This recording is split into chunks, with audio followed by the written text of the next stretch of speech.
Rebecca alitwala Kadaga alabiseko ku Palamenti oluvanyuma lw'ebbanga lya myezi 9 bukyanga bakuba birayiro era ono ensonga emuleese ebadde yakungubagira abadde sipiika Jacob Lokori Oulanya.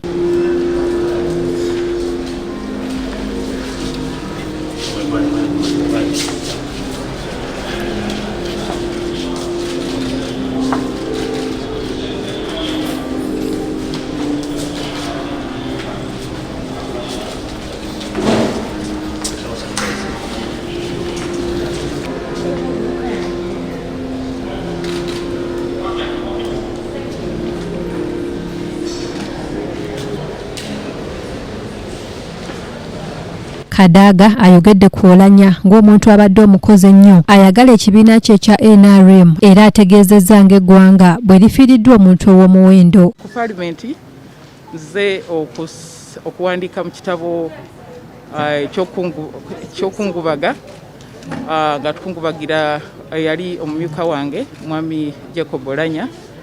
Mpandiise nti mwebaziza ebbanga lye twakola ffena emyaka 10 nga mumyuka wange ne mwebaza emirimu gyatukolera wano mu Uganda, emirimu gyatukolera mu paate ya NRM mu Northern Uganda.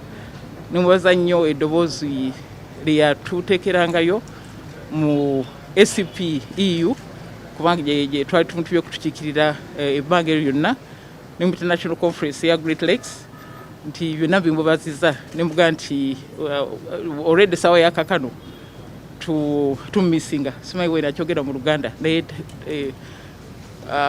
tumisinga kyenyinza okugamba kale okumujjukirako I think bukozi yanyumiranga nnyo emirimu gye yalinga mukozi.